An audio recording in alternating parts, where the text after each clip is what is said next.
My name is Tina, and this is the news that didn't make the news.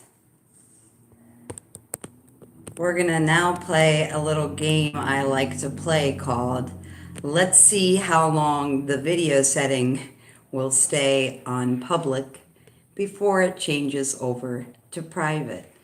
That's the game I've been playing since I started going live on YouTube. So, hopefully we can get this to actually stay on public and not kick people out, which shouldn't be a problem right now because there's no one here. If I notice the last couple of videos, it's cutting off my first few beginning sentences as well. So that's new.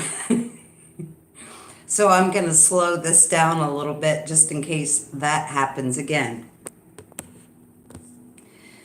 The reason why I'm here today is to talk about how do we get to New Earth 5D.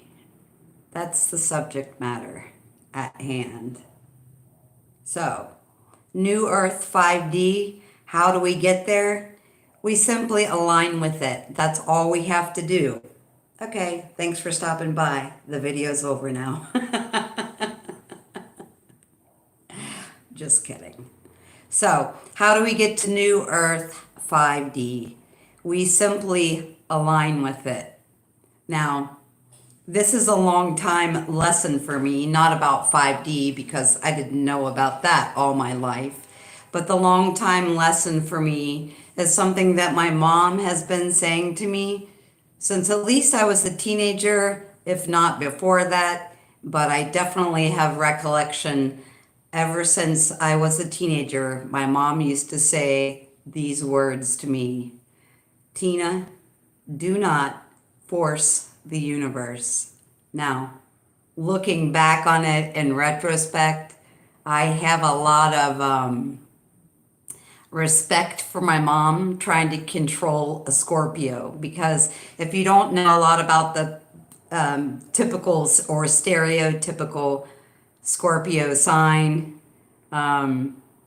we're so fiery that most people actually think that we are a fire sign. However, we are a very emotionally very deep water sign and not a fire sign.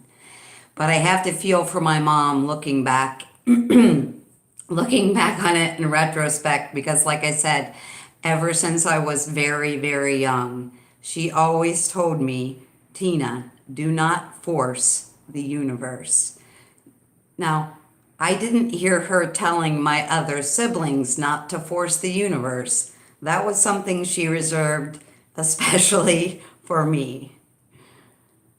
So, my mom in the house had 4 kids: an air sign, a water sign, a fire sign, and an earth sign. Now that may sound really balanced to you, but you can only imagine raising and having 3 teenage girls at the same time. So, my parents do watch my videos. I apologize to my mom. The reason why she always told me not to force the universe, and I gotta tell you, for hearing this for so many years, I never really quite grasped what she was saying to me until I hit my 30s. And that's where all that stereotypical Scorpio stuff comes in. They have a stinger. If you do them wrong, they'll never speak to you again. The Scorpios have zero tolerance, zero ability to forgive, and all those other things. But not forcing the universe, but to rather be in alignment with the universe instead of forcing it. That 5D and above energy is already here on this planet. So we simply get into our energy of aligning with the force of the universe instead of trying to force the force of the universe. Very important thing to know. I think this is the most important lesson in my entire life, not to force the universe, but to rather get in alignment with the universe. The reason for that is because the universe is the source that holds everything that encompasses our destiny. So if we are forcing the universe or trying to force someone to like us or forcing ourselves to be able to get a job that we shouldn't be forcing ourselves. Anytime we are using force rather than alignment, we may be able to manifest that thing. We may be able to make that happen, but it's not necessarily something that's a part of our destiny or a part of our path. And like I said, it took my mom saying that to me for 3 decades before, because she was still telling me that in my 30s, when it finally hit me what she was saying about not forcing the universe. Things that are our destiny will happen for us. That doesn't mean that we don't have goals. That doesn't mean that we don't have dreams. That does not mean that we don't work on our manifestation, but the manifestation should be in alignment and not in force.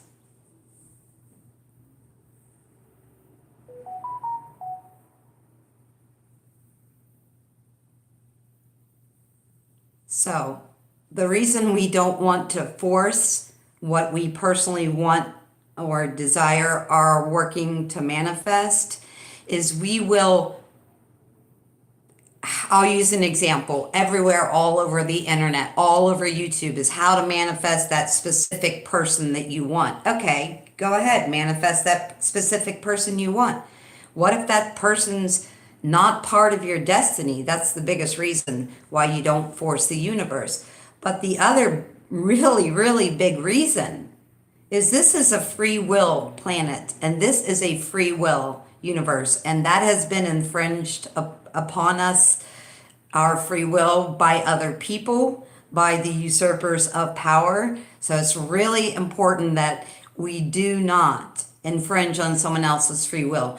When I see those videos telling you how to manifest that specific person or things like that, I cringe and I think we don't have a right to push or force what we want to desire onto someone else, because our destiny will happen organically, but the way we attract our destiny and the correct way to use our power of manifestation is by getting into alignment with our destiny. And the way we do that is through our own personal field of magnetism. That's so important to know.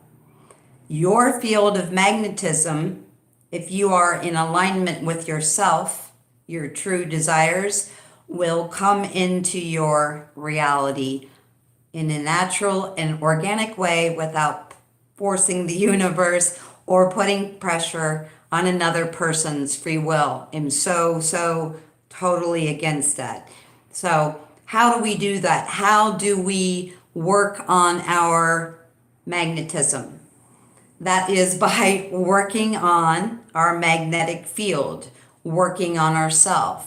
So we work on ourselves and our magnetism by following our bliss, following our dreams, meditation, moving our body every single day, because your auric field around your body is getting larger and larger and larger. In this ascension process, your auric field is getting bigger, and your ability to magnetize your destiny is getting stronger.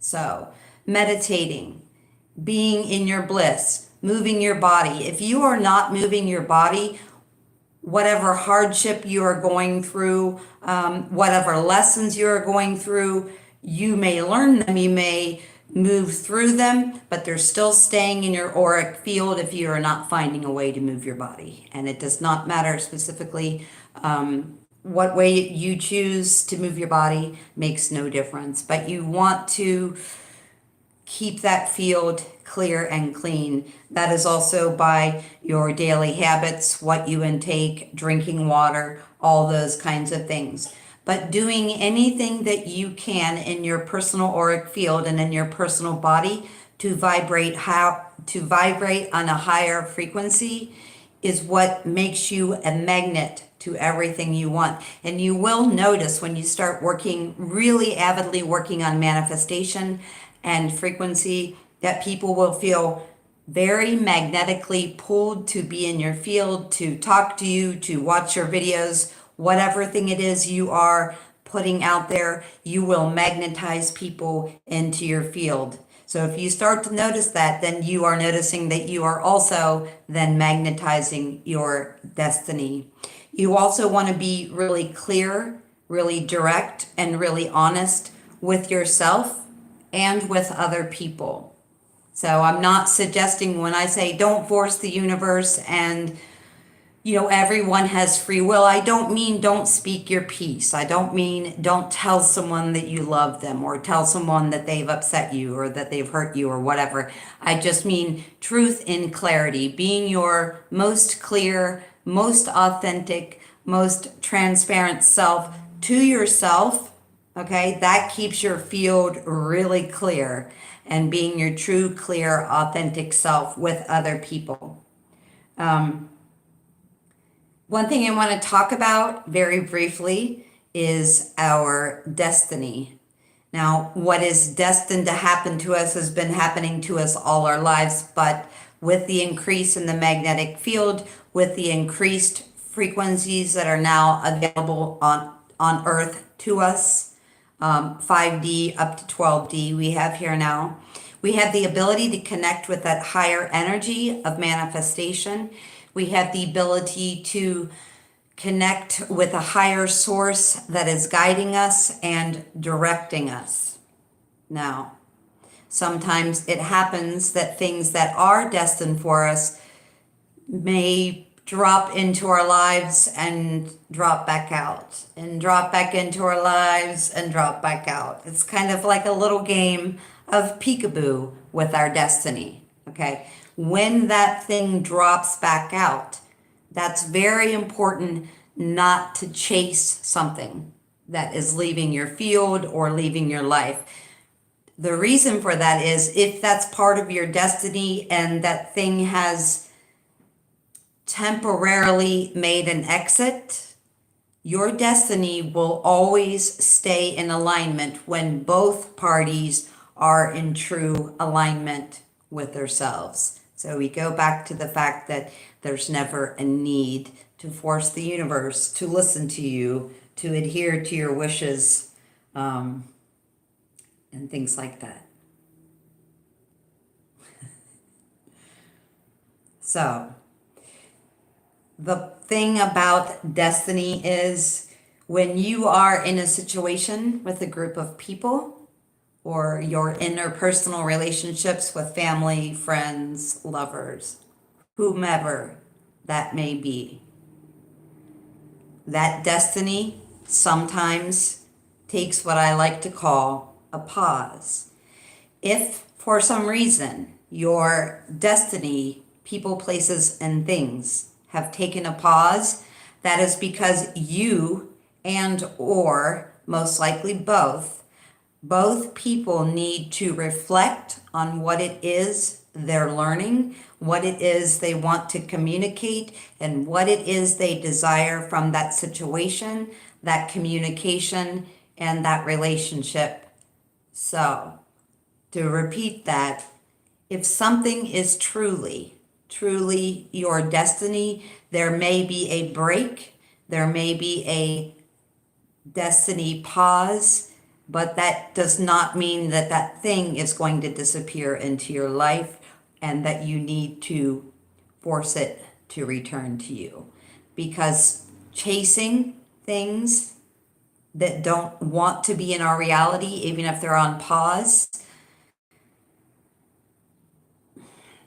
enables our body to lose the magnetism for people, places, and things that we've been working so hard on manifesting in to our reality. Part of that is in a situation with another person or a group, family, friends. What'll sometimes happen is one person will know something or have a higher perspective learning on a situation before the other person has that same lesson or that same light bulb moment go off. So being the person in the situation who, quote, knew something first from a higher point or a higher perspective also does not give you the right to infringe on the time it takes someone else to figure something out. And that's across the board for anything that we experience, whether it's discussing, medical freedom with someone or politics or whatever. If you are the person with the higher perspective, and when I say higher perspective, I don't mean like good and bad.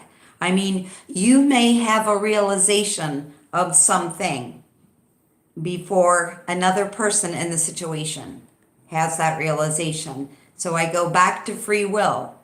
When I know that I've realized something before someone else, I have to trust that my destiny and the universe is going to guide two people to the same understanding. We both work through different lessons on a different time frame or a different time scale. Super, super important for us to know that anything on planet Earth, people, places, and things that are a piece of our destiny, no matter how much we may feel that in our heart, we don't have the right to interrupt someone's free will or the length of time it takes for someone to hit the realization that we have hit. We have to know our worth. And when you know your worth, no matter how you know something in the depths of your soul, you can't push that thing on other people. The universe is a very magnificent place. We all have the ability to connect to the Akashic record and realize within our soul and in our heart that there are certain things that are meant for us. There are many things that we designed, many contracts we made before we came in here. Same rule applies. I do not have the right to tell you what that thing is, no matter how bad I really, really want to tell you. I don't have the right to tell you. You have to figure that out on your own. Hopefully this was helpful to you guys, and it looks like it would be a miracle upon miracles that this actually did stay unpublic the entire time and the comments stayed turned off. So for once, technology worked out for me. Thanks for being here. As my friend Tip likes for me to say, to be continued next time. I love you. Bye.